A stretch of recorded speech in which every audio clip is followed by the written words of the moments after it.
Welcome, Valkyrie fans. So we're going to Indiana. We're in the middle of this road trip and we pull out a win. That's always a good thing. I had to give myself a day after that Atlanta game. Oh, just one of those games that they had it and they just couldn't pull it out. I mean, it's a learning experience and all that, but it just bothered me because we had them. And then, ugh, anyway, just gonna move on. So the game with the Fever shot badly, but the Valkyries didn't shoot much better.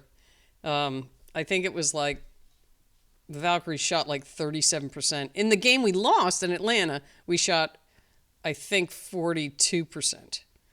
So, they shoot worse and they get the win, but the team defense was much better this game.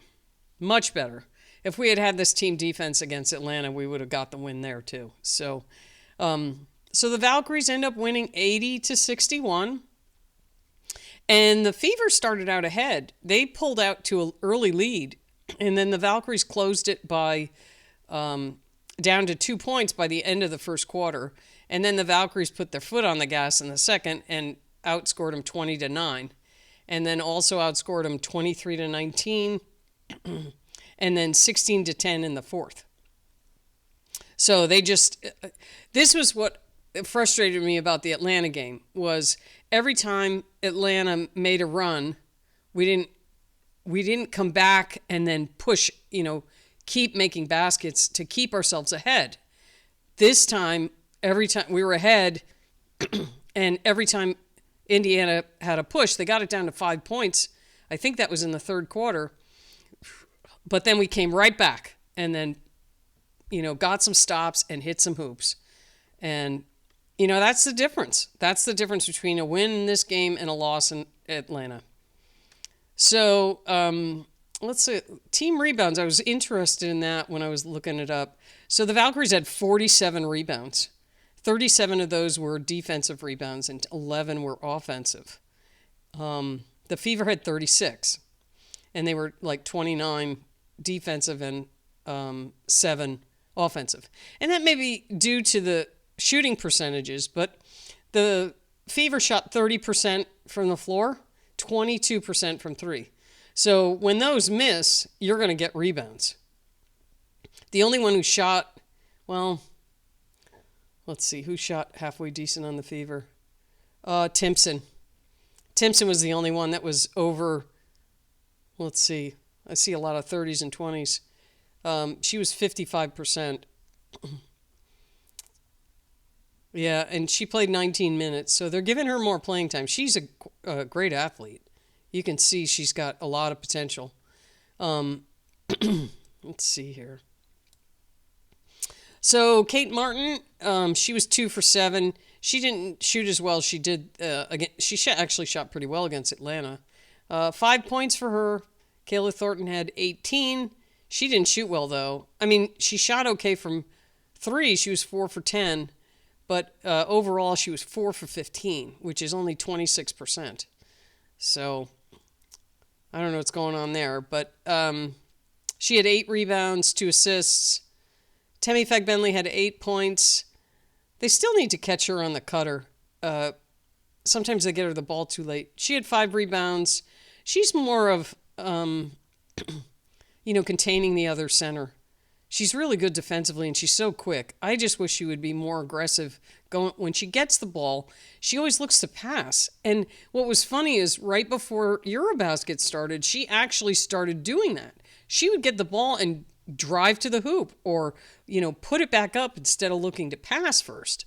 And now she's back to the pass thing. I'm hoping as the season goes on, she will develop that again because I don't know why she does it. Maybe it's a confidence thing or something, but it'd be great if she would just start to do that. I mean, she doesn't have to do it a lot, but sometimes she just like, come on, shoot it.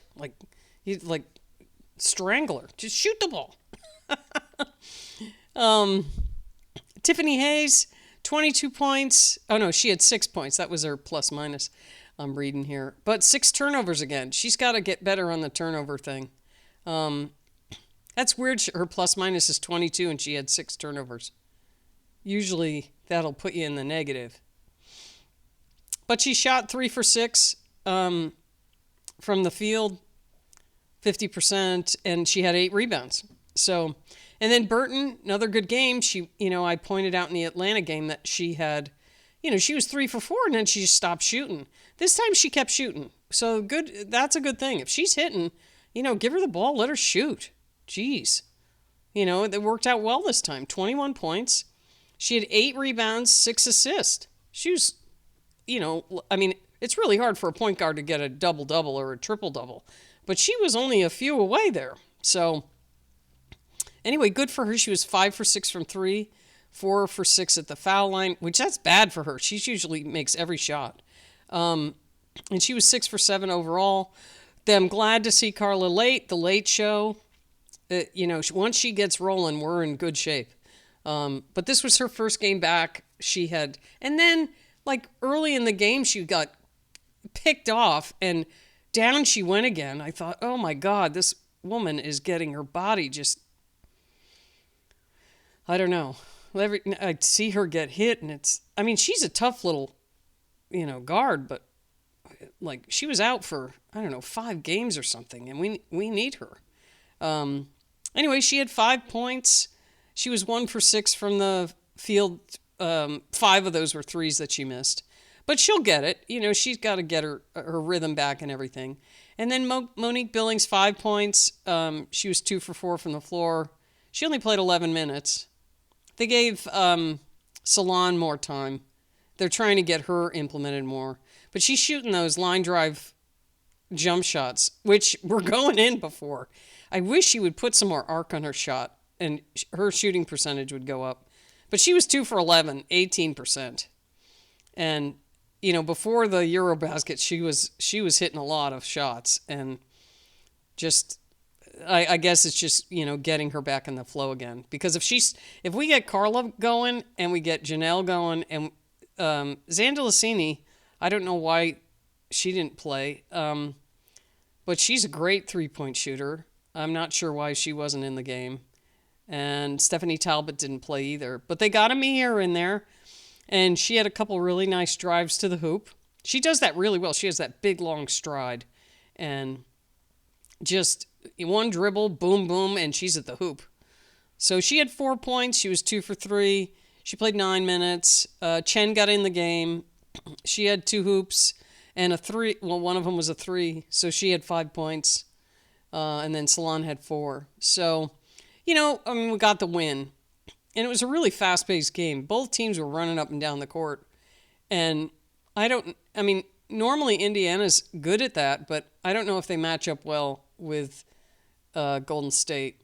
Because Golden State overall is bigger. They're the middle players, not the point guard, not the center, but everybody else, they're all kind of around 6 feet tall, 6'1", in that range. And, well, I guess the Fever is too.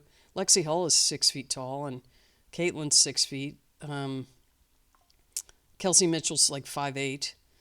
But, yeah, and then Sophie Cunningham's around that height too, I think. I don't know. Forget I said that. But, I don't know. Looking at the game, it seems like that's a better matchup for the Valkyries than it is for the Fever. I'm not sure why, but it just, when you watch it, you can see it. Okay, so the Fever had 3 players in double figures. Boston only had 6 points. She was 2 for 8. But that's the Valkyries swarming defense. They're gonna swarm you. And it makes it, when that's working, they're right behind Minnesota defensively in the league. Their swarming defense is very hard to deal with. Ask Seattle. So Clark had 10 points in her first game back. She was 2 for 5 from 3, 4 for 12 overall. Howard only had 4 points. Boston only had 6. If those 2 players have that little points, you're in trouble. Someone else has really got to be. Clark and Mitchell would have had to have been humming, and McDonald and just the guards, and they just weren't. So Boston had 6 points. She had 6 rebounds. Kelsey Mitchell had 12 points, but she shot really badly. She was 1 for 5 from 3 and 3 for 13. She was 23%. So if she had hit those, they might have been in closer in the game. But that wasn't the case. Irie McDonald, 7 points. She shot bad also. 1 for 7 from 3, 2 for 9 from overall. Lexi Hull, 5 points. Same scenario, 20 in the 20s percentage-wise. Sophie Cunningham was 1 for 3. Timpson was the only one. She had 10 points, 6 rebounds. Dantas came in and she had 8 minutes of playing time. And then Sydney Colson only played a minute. So, anyway, that was that. And, the Valkyries in the middle of their road trip, get in there and get out with a win. So, good game. Good game for the Valkyries. And the Fever will bounce back from that. I mean, they got it on the other end in the Commissioner's Cup when Minnesota couldn't hit anything. And they were the beneficiary of that. That got them some money, though. Okay, that's it for this one. We'll see you next time.